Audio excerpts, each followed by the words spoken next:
ॐ भूर्भुवः स्वः तत्सवितुर्वरेण्यं भर्गो देवस्य धीमहि धियो यो नः प्रचोदयात्। ॐ शान्ति शान्ति शान्तिः। Namaskar, my dear friends. This is sixth video on Bhagwan Sri Ramana Maharshi's teachings in his own words. So I start the video number 6 with the question by a visitor: whence comes birth? Bhagwan replies, whose birth? Visitor: the Upanishads say, he who knows Brahma becomes Brahma.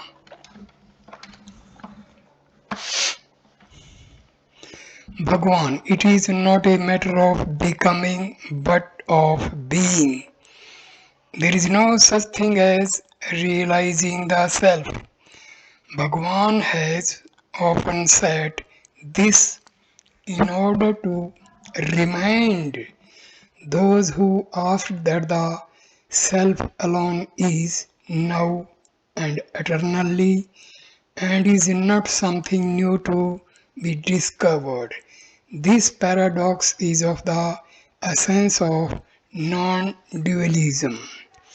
In answer to a question as to what is the best way to the goal, Bhagwan said, there is no goal to be reached. There is nothing to be attained. You are the self. You exist always. Nothing more can be predicated of the self than that it exists. Seeing God or the self is only being the self. That is yourself. Seeing is being. You, being the self, want to know how to attain the self. It is like a man being at Ramanashramam and asking how many ways there are of going to Ramanashramam and which is the best way for him. All that is required of you is to give up the thought that you are this body and give up all thoughts of external things or the non-self. As often as the mind goes out towards objects, stop it and fix it in the self or I. That's all the effort required on your part. Despite this paradox, however, Bhagwan also stressed the necessity of effort as explained in chapter 2 of this book.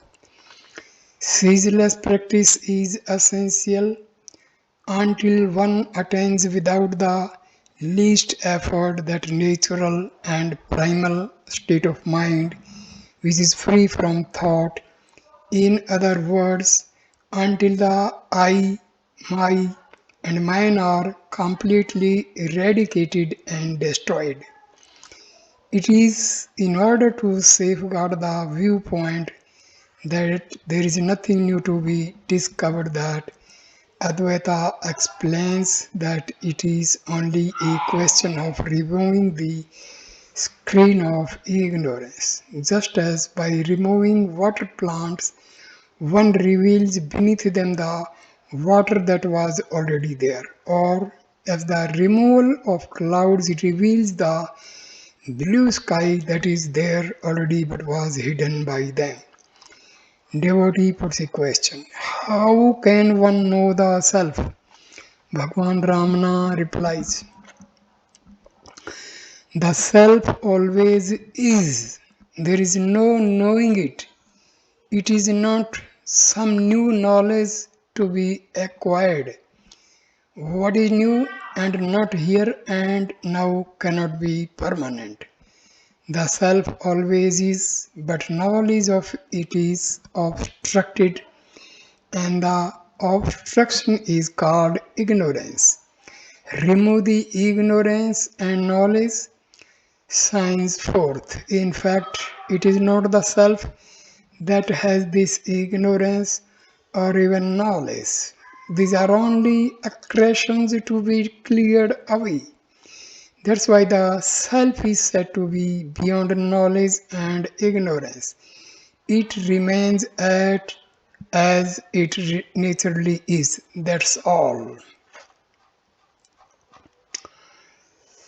This concentration on the self, of course, requires intense control of the mind, and many complained that it was not easy. In the evening, a visitor asked Bhagwan how to control the wandering mind. He began by saying that it was a question which particularly troubled him. Bhagwan replied laughing, "That's nothing particular to you. That's what everybody asks and what is dealt with by all the scriptures such as the Gita. What other way is there except to draw the mind back every time it strays or turns outwards as advised in the Gita? Of course, it is not an easy thing to do. It will come only with practice."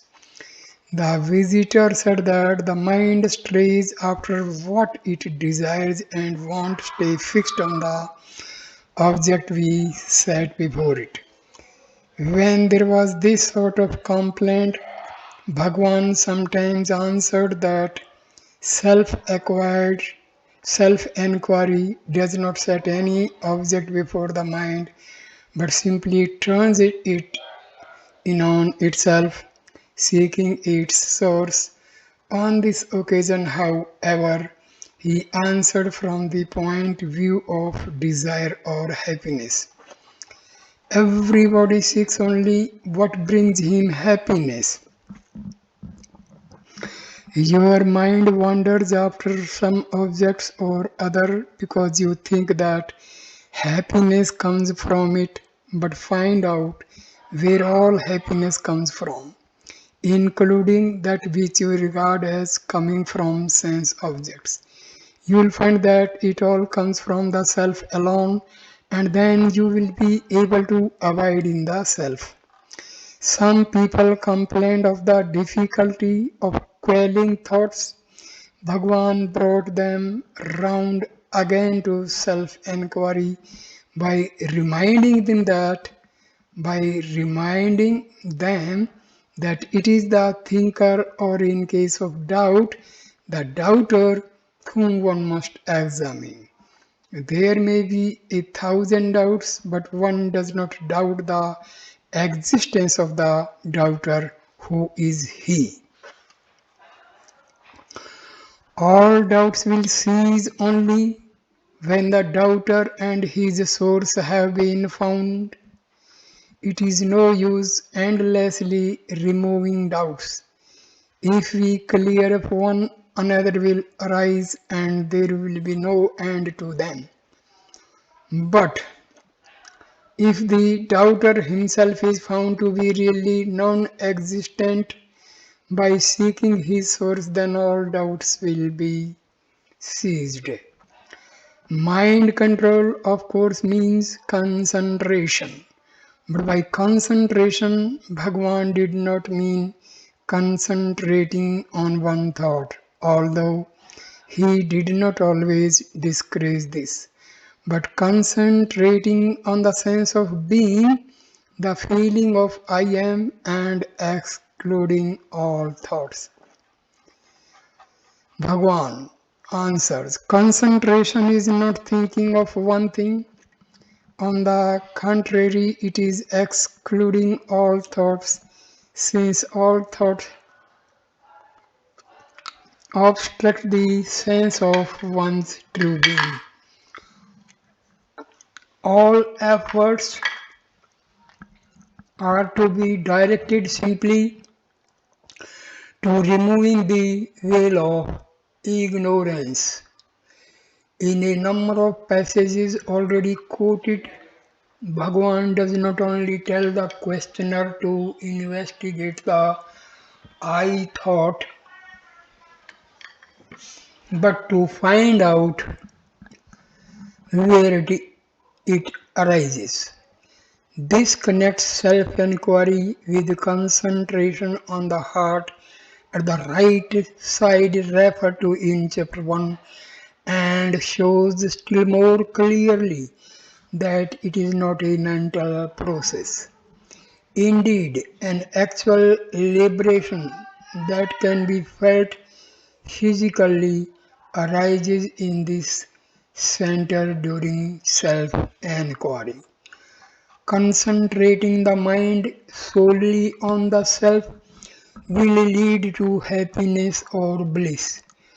Drawing in the thoughts, restraining them and preventing them from straying outwards is called detachment, vairagya. Fixing them in the self is spiritual practice, sadhana. Concentrating on the heart is the same as concentrating on the self. Heart is another name for self. G.V. Subramanya. Is it stated in any book that for ultimate and final realization one must ultimately come to the heart even after reaching the Sahasrara, the thousand petal lotus, the center in the crown of the head, and that the heart is at the right side? Bhagwan replies, no, I have not come across this in any book, although in a Malayalam book on medicine I came across a stanza locating the heart on the right side, and I have translated it into Tamil in the supplement to the 40 verses. We know nothing about the other centers. We cannot be sure what we arrive at by concentrating on them and realizing them. But as the I arises from the heart, it must sink back and merge there for self-realization. Anyway, that has been my experience. Know that the pure and changeless self-awareness in the heart is the knowledge which, through destruction of the ego, destroys liberation. The body is inert like an earthen pot, since it has no I consciousness, and since in deep sleep, when bodiless we experience our natural being, the body cannot be the I. Who then is it that causes I-ness? Where is he? In the heart cave of those who thus enquire and who know and abide as the self, Lord Arunachala Shiva shines forth as himself as that an I consciousness. Devotee, Bhagwan was saying that the heart is the center of the self. Bhagwan says, yes, it is the one supreme center of the self. You need have no doubts about that. The real self is there in the heart behind the ego self. Devotee, will Bhagwan please tell me where in the body it is? Bhagwan, you cannot know it with your mind or picture it with your imagination. Although I tell you that it is here, pointing to the right side of the chest. The only direct way to realize it is to stop imagining and try to be yourself. Then you automatically feel that the center is there. It is the center spoken of in the scriptures as the heart cavity. Devotee, can I be sure that the ancients mean this center by the term heart. Bhagwan. Yes, you can, but you should try to have the experience rather than locate it. A man does not have to go and find where his eyes are in order to see. The heart is there, always open to you. If you care to enter it, always supporting your movements, although you may be unaware of it. It is perhaps more correct to say that the self is the heart, really the self is the center and is everywhere aware of itself as the heart or self awareness. Devotee, when Bhagwan says that the heart is the supreme center of the spirit or the self, does that imply that it is not one of the six yogic centers, chakras? Bhagwan, the yogic centers, counting from the bottom upwards, are a series of centers in the nervous system. They represent various stages, each having its own kind of power or knowledge, leading to the Sahasrara, the thousand petals lotus in the brain, where is seated the supreme Shakti power. But the self that supports the whole movement of the Shakti is not located there but supports it from the heart center. Devotee. Then it is different from the manifestation of Shakti. Bhagwan. Really, there is no manifestation of Shakti apart from the Self. The Self became all these Shaktis. When the yogi attains the highest state of spiritual awareness, samadhi, it is the Self in the heart that supports him in that state, whether he is aware of it or not. But if his awareness is centered in the heart, he realizes that whatever centers or states he may be in, he is always the same truth, the same heart, the one self, the spirit that is present throughout, eternal and immutable. The Tantra Shastra calls the heart Surya Mandala or the solar orb, and the Sahasrara as Chandra Mandala or lunar orb. This shows the relative importance of the two. Just as this concentration on the heart establishes a point of contact with yoga, so also Bhagwan sometimes pointed out the affinity with bhakti, the path of devotion, and said that the two paths leads to the same end. Perfect devotion means complete surrender of the ego to God or Guru, conceived of as other than oneself, while enquiry leads to dissolution of the ego. More will be said about Bhakti Marga in the next chapter, but the following explanation shows how the two paths converge.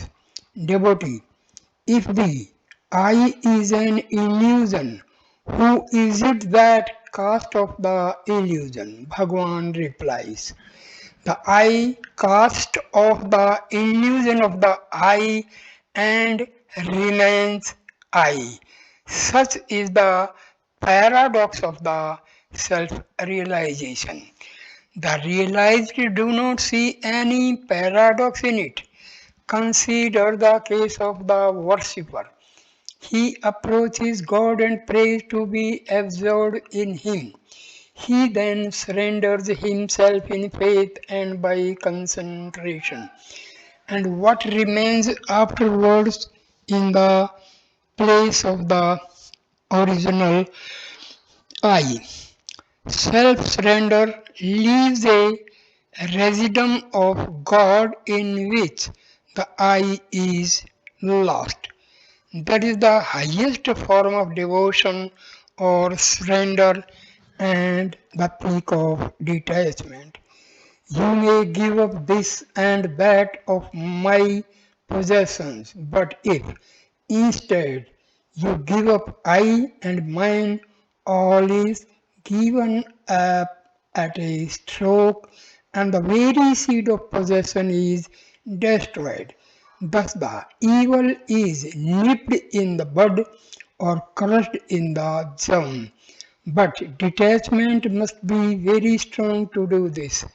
The craving to do it must equal the craving of a man who is held under water to rise to the surface and breathes. If distracting thoughts are a danger on one hand, so also is a sleep a danger on the other hand. In fact, people who are beginning a spiritual path may find themselves assailed by an overpowering wave of sleepiness whenever they begin to meditate. And then, if they stop meditating, this passes and they are not sleepy at all. This is simply one form of the ego's resistance and it has to be broken down. Mr. Bhagwan also said something about sleep, and this led Bhagwan to speak about sleep as follows. What is required is to remain fixed in the self always. The obstacles to that distraction by things of the world, including sense objects, desires, and tendencies on the one hand, and sleep on the other. Sleep is always mentioned in the books as the first obstacle to samadhi, and various methods are prescribed for overcoming it according to the stage of evolution of the person concerned. First one is enjoined to give up all worldly distractions and to restrict sleep. But then it is said, for instance, in Gita, that one need not give up sleep entirely. One should not sleep at all during daytime, and even during night restrict sleep to the middle portion from about 10 to 2. But another method that is prescribed is not to bother about sleep at all. Whenever it overtakes you, you can do nothing about it, so simply remain fixed in the self or in meditation every moment of your waking life and take up, take up meditation again the moment you wake, and that will be enough. Then, even during sleep, the same current of thought or meditation will be working. This is evident because if a man goes to sleep with any strong thought working in his mind, he finds the same thought present when he wakes up. It is of the man who does this with meditation that it is said that even his sleep is samadhi. It is important to remember this because the Maharshi often spoke of sleep as an example of the egoless state. As the above passage shows, he did not mean that physical sleep is to be encouraged. That's only a dark, unconscious counterpart of the true egoless state, which is pure consciousness. Another source of questions among those who continued further with meditation was that they sometimes came up against a blank or void or feeling of fear, but they were told to carry on holding firmly to that which experiences the void or fear. The same answer was also given to those who experienced a state of bliss. There can be neither fear nor pleasure, neither vision nor void. without someone to experience it. Devotee puts a question. When I reach the thoughtless stage in my sadhana, I enjoy a certain pleasure, but sometimes I also experience a vague fear which I cannot properly describe. Bhagwan replies, whatever you experience, you should never rest content with it. Whether you feel pleasure or fear, ask yourself who feels it and continue your effort until both pleasure and fear are transcended and all duality ceases and the reality alone remains. There is nothing wrong in such things being experienced, but you must never stop at that. For instance, you must never rest content with the pleasure of laya dissolution experienced when thought is quelled, but must press on until all the duality ceases. In the afternoon, the following questions were put by Mr. Bhargava, an elderly visitor from Jhansi in Uttar Pradesh. First, how am I to search for the I from start to finish? Second, when I meditate, I reach a stage where there is a vacuum or void. How should I proceed from there? Bhagwan replies, never mind whether there are visions or sounds or anything else, or whether there is void. Are you present during all these or are you not? You must have been there during the void to be able to say that you experienced a void. To be fixed in that you is the quest from start to finish. In all books on Vedanta, you will find this question of a void or nothing being left raised by the disciple and answered by the Guru. It is the mind that sees objects and has experiences, and that finds a void when it ceases to see and experience. But that is not you. You are the constant illumination that light up both the experience and the void. It is like the theater light that enables you to see the theater, the actors, and the play while the play is going on, but also remains a light and enables you to say that there is no play on when it is all finished. Or there is another illustration.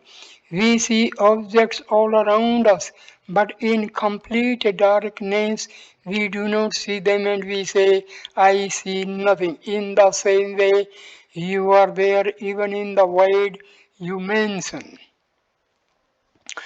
You are the witness of the three bodies, the gross, the subtle, and the causal, and of the three times past, present, and future, and also this void. In the story of the tenth man, when each of them counted and thought they were only nine, each one forgetting to count himself. There is a stage when they think one is missing and do not know who it is, and that corresponds to the void. We are so accustomed to the notion that all that we see around us is permanent and that we are this body, that when all this ceases to exist, we imagine and fear that we also have ceased to exist. Bhagwan also quoted verses 212 and 213 from Viveka Chudamani, in which the disciple says, after I eliminate the five seats as not self, I find that nothing at all remains. And the Guru replies that the self or that by which all modifications, including the ego and all its creatures and their absence, that is the void or perceived is always there. Bhagwan continued and said, the nature of the self or I must be illumination. You perceive all modifications and their absence. How?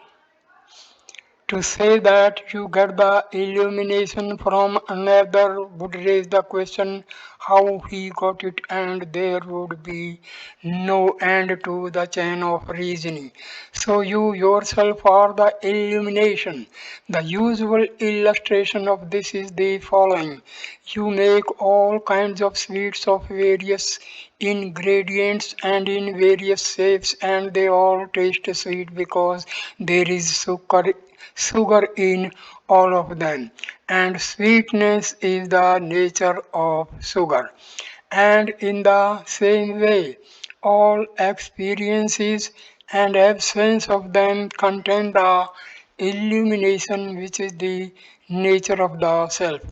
Without the self, they cannot be experienced, just as without sugar, no one of the articles you make can taste sweet. Later he continued, first one sees the self as objects, then one sees the self as void, then one sees the self as the self. Only in this last case there is no seeing because seeing is being. Before closing this chapter, it may be well to give a few more specific rules, or rather to indicate that they exist but are not essential. It is usual to conduct what is called meditation during regular hours, morning and evening, sitting with a straight spine and closed eyes. I say what is called meditation because this word is commonly used for self inquiry and concentration on the IN or the heart as described in this chapter. It is, of course, far from the mental reflection that commonly goes by that name. In India, it is usual to sit cross legged on the ground.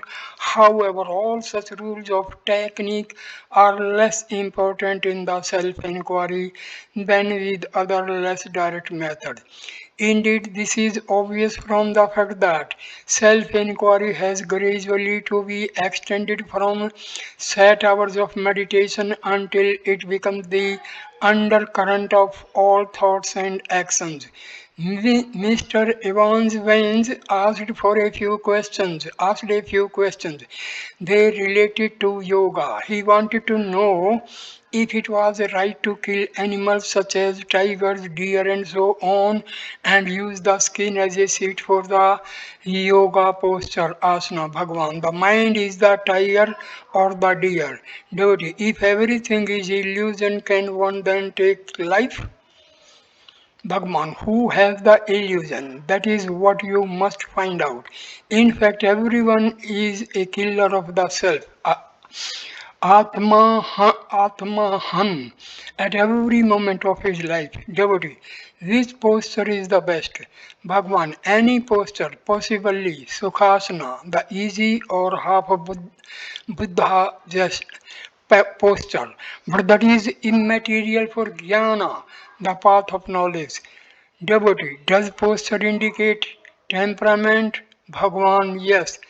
Devotee, what are the properties and effects of a tiger's skin or wool or a deer's skin as a seat? Bhagwan, some people have found out and described them in books on yoga. They correspond to conductors and non-conductors of magnetism and so on.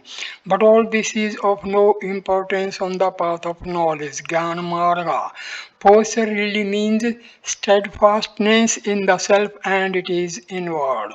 Devotee, which is the most suitable time for meditation? Bhagwan, what is time? Devotee, tell me what it is. Bhagwan, time is only an idea. There is only reality. Whatever you think it is, it appears to be. If you call it time, it is time. If you call it existence, it is existence, and so on. After calling it time, you divide it into the days and nights, months, years, hours, minutes, and so on. Time is immaterial for the path of knowledge, but some of these rules and disciplines are good for beginners, devotee. Does Bhagwan recommend any special posture for Europeans? Bhagwan, it depends on the mental equipment of the individual. There are no hard and fast rules. Devotee. Is meditation to be practiced with eyes open or closed? Bhagwan. It may be done either way. The important thing is that the mind should be turned inward and kept active in its quest. Sometimes it happens that when the eyes are closed, latent thoughts rush forth with great vigor. But on the other hand, it may be difficult to turn the mind inwards with the eyes open. It requires strength of mind. The mind is pure by nature but contaminated by taking in objects. The great thing is to keep it active in its quest without taking in external impressions or thinking of other things. Although, as will be shown in the next chapter, the Maharshi approved of various methods and authorized them when they suited the practitioner. He was nevertheless careful that they should not be confused with the direct method of self inquiry. For instance, there are indirect paths which sedulously cultivate the various virtues, but when asked about this, he replied simply that on the direct path of self inquiry, no such technique is necessary. Devotee, it is said in some books that one should cultivate all the good or divine qualities in order to prepare oneself for self realization. Bhagwan, all good or divine qualities are included in spiritual knowledge, and all bad or demoniac qualities are demoniac qualities are included in ignorance. When knowledge comes, ignorance goes, and all the divine qualities appear automatically. If a man is self realized, he cannot tell a lie or commit a sin or do anything wrong. It is no doubt said in some books that one should cultivate one virtue after another and thus prepare for ultimate realization. But for those who follow the Gyan Marga, path of knowledge, self inquiry is quite enough for acquiring all the divine qualities. They need not do anything else. In general, the approved in general, he approved the use of incantations by those who found them helpful, but he was insistent that self inquiry should not become a mantra. Devotee, please tell me how I am to realize the self. Am I to make an incantation of who am I? Bhagwan, no, it is not intended to be used as an incantation. However, the method which is most apt to be confused with self inquiry is the meditation. I am He, and therefore he frequently warned against this confusion. Self inquiry is a different method from the meditation I am Shiva or I am He. I rather lay stress on self knowledge because you are first concerned with yourself before you proceed to know the world and its Lord. The I am He or I am Dharma meditation is more or less mental, but the quest for the self of which I speak is a direct method and is superior to the other. For As soon as you undertake the quest and begin to go deeper and deeper, the real self is waiting there to receive you, and then whatever is done by something else, and you have no hand in it. In this process, all doubts are automatically given up, just as one who sleeps forgets all his cares for the time being. Although the scriptures proclaim, Thou art that, it is only a sign of weakness to meditate, I am that, not this, because you are eternally that. What has to be done is to investigate what one really is and remain that. Only if the thought I am a body occurs will the meditation I am not this, I am that help one to avoid that. Why should you forever be thinking I am that? Is it necessary for a man to go on thinking I am a man? Are we not always that? A Punjabi announced himself to be Maharshi as having been directed here by Sri Shankaracharya of Kamakoti Pita from Jadeswar near Puri Jagannath.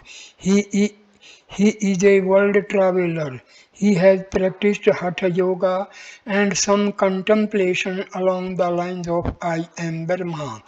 After a few moments, blank prevails and brain gets heated and he becomes afraid of death. He wants guidance from the Maharshi Bhagwan, who sees the blank devotee. I know that I see it, Bhagwan. The consciousness overlooking the blank is the self. Devotee, that does not satisfy me. I cannot realize it. Bhagwan, the fear of death arises only after the I thought arises. Whose death do you fear? To whom does the fear come? So long as there is identification of the self with the body, there will be fear. Devotee, but I am not aware of my body. Bhagwan, who says that he is not aware? Devotee, I don't understand. He was then asked to say what exactly was his method of meditation. He said, Aham Brahmasmi, I am Brahma. Bhagwan, I am Brahma is only a thought. Who says it? Brahma himself does not say so. What need is there for him to say so? Nor can the realize say so. For I always abide as Brahma, so it is only a thought. Whose thought is it? All thoughts come from the unreal I, that is the I thought. Remain without thinking, so long as there is thought, there will be fear. Devotee, when I go on thinking on this line, forgetfulness ensues. The brain becomes heated and I become afraid. Bhagwan, yes, the mind is concentrated in the brain and hence you get a hot sensation there. That is because of the I thought, so long as there is thought, there will be forgetfulness. There is the thought, I am Brahma. Then forgetfulness supervenes, then the I thought arises, and simultaneously the fear of death also.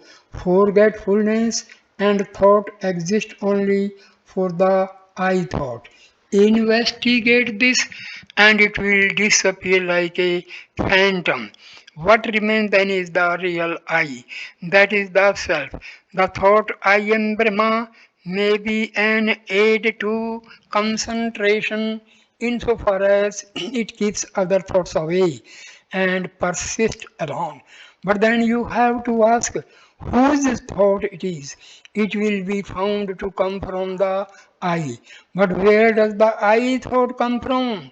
Probe into it and it will vanish. The Supreme Self will shine forth of itself. No further effort is needed. When the one real I remains alone, it will not need to say, I am Brahma. Does a man go on repeating, I am a man? Unless he is challenged, and why should he declare himself a man?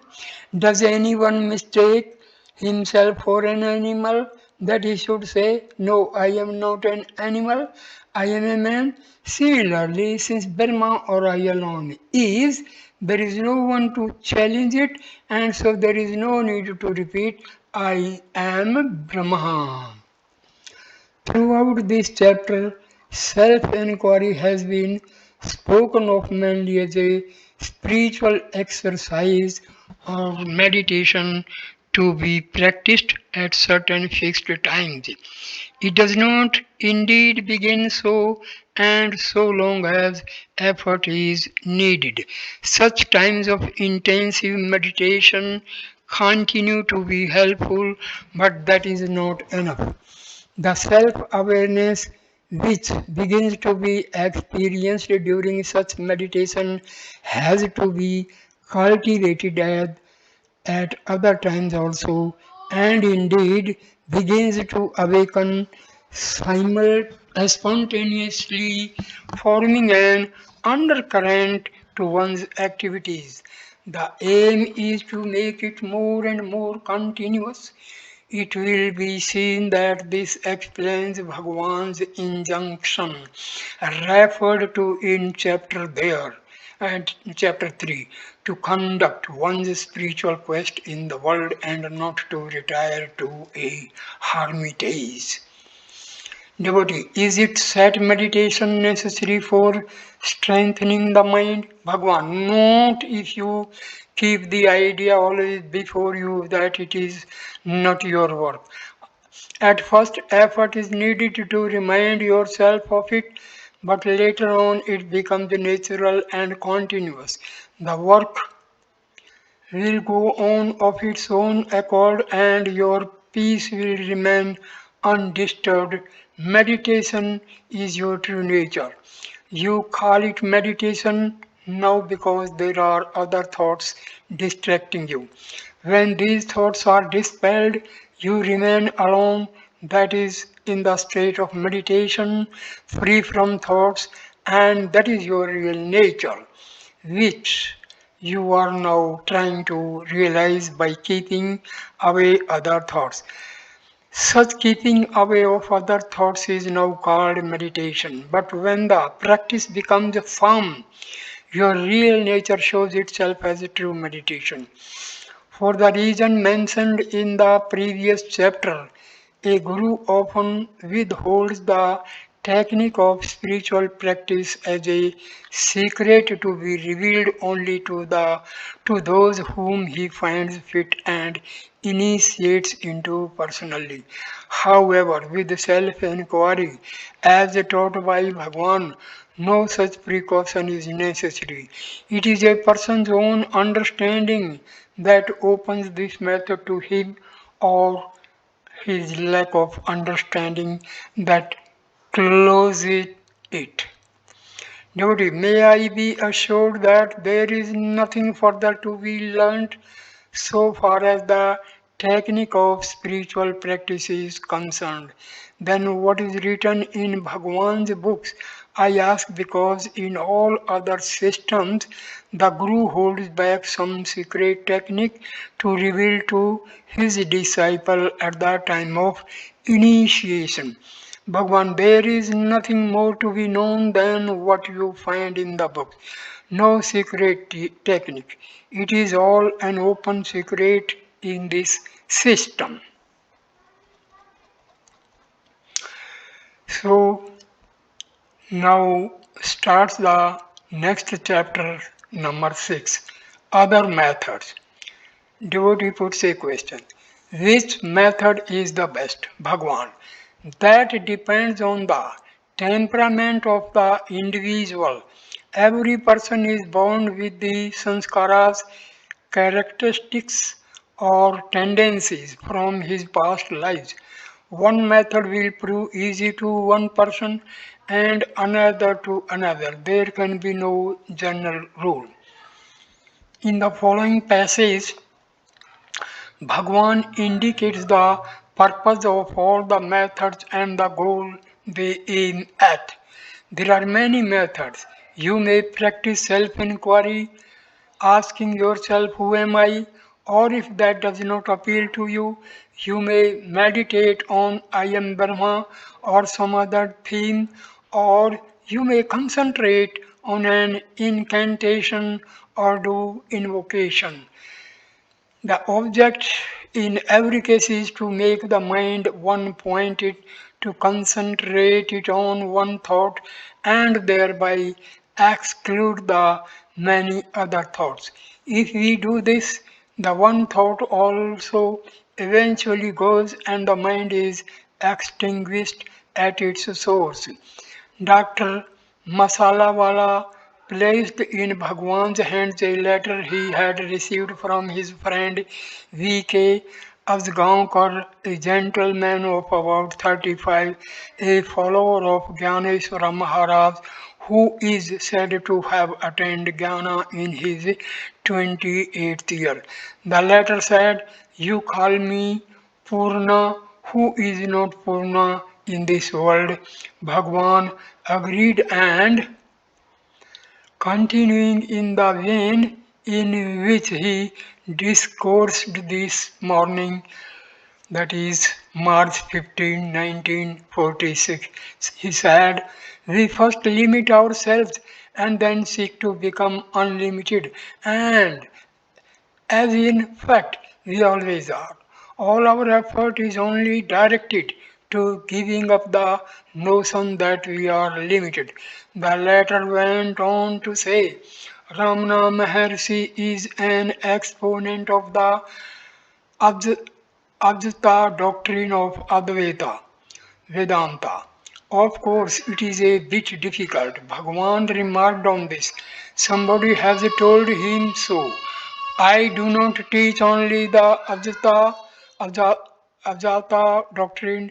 I approve of all schools. The same truth has to be expressed in different ways to suit the capacity of the hearer. The Ajata doctrine says nothing exists except the one reality. There is no birth or death, no projection or drawing in, no striving, no aspirant, no release, no bondage, no liberation.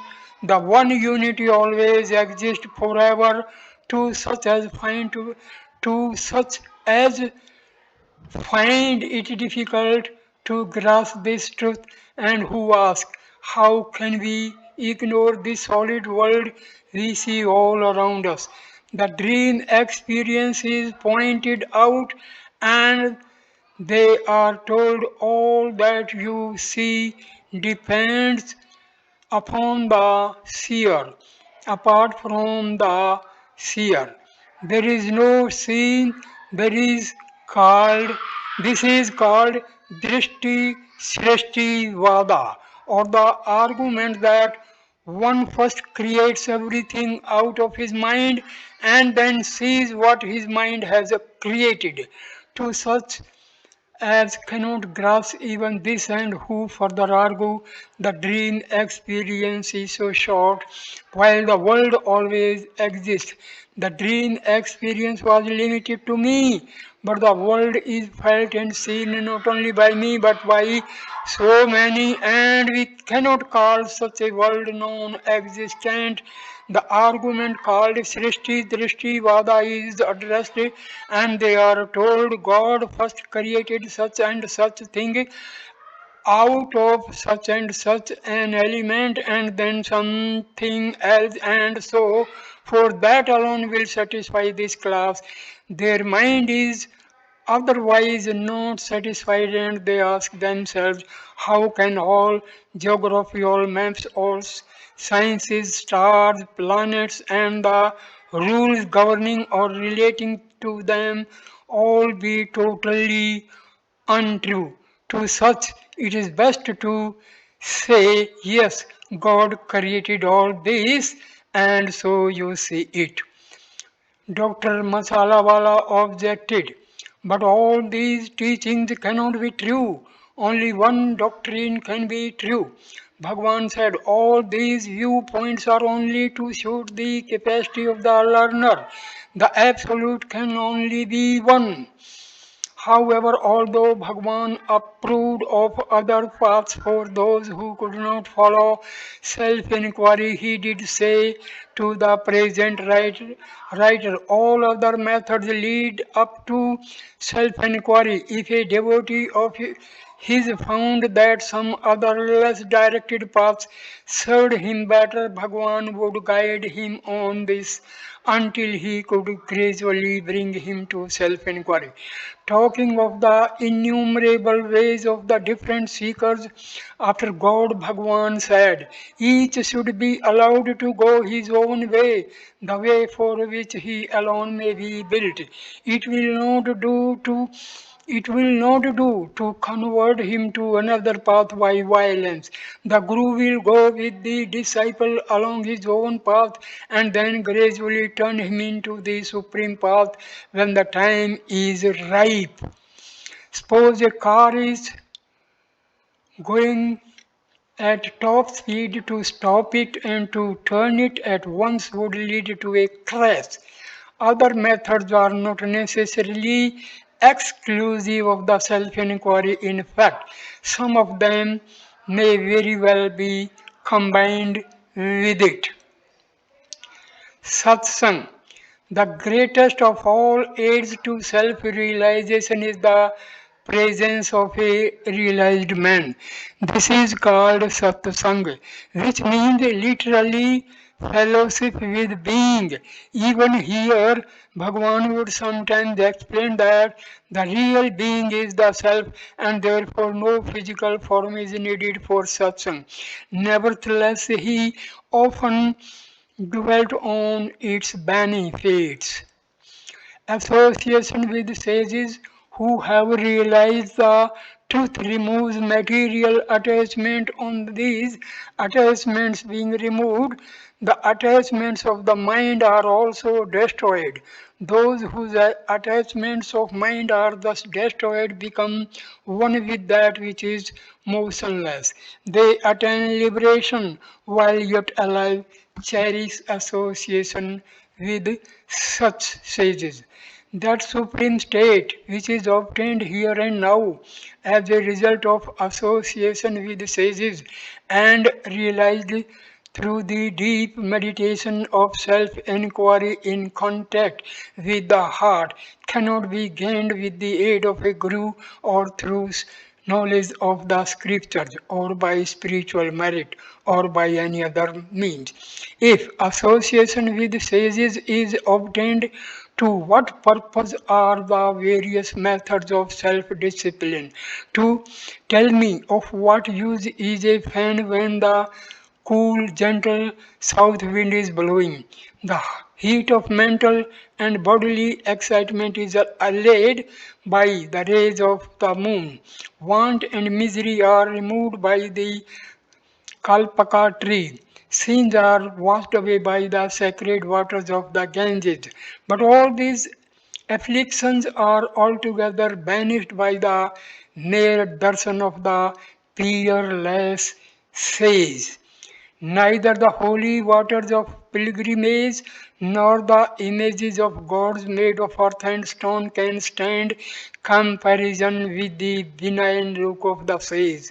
These purify only these purify one only after countless days of grace. But no sooner does the sage bestow his gracious glance than he purifies one. It should be mentioned that these five verses were not actually composed by Bhagwan but translated from Sanskrit for inclusion in his supplementary 40 verses. The statement in the second verse that such grace cannot be gained with the aid of Guru is using the word Guru in its lower sense of teacher. Otherwise, it would have the same meaning as sage, and the comparison would be pointless. So I end this video here. The next video will start from page number 154 and heading will be breath control. Thank you my dear friends for watching this video. Please like, comment and share the video and subscribe the channel. Thanks a lot. Namaskar. Thank you. Dhanyavad. Dhanyavad. Namaste. My dear friends. Namaste.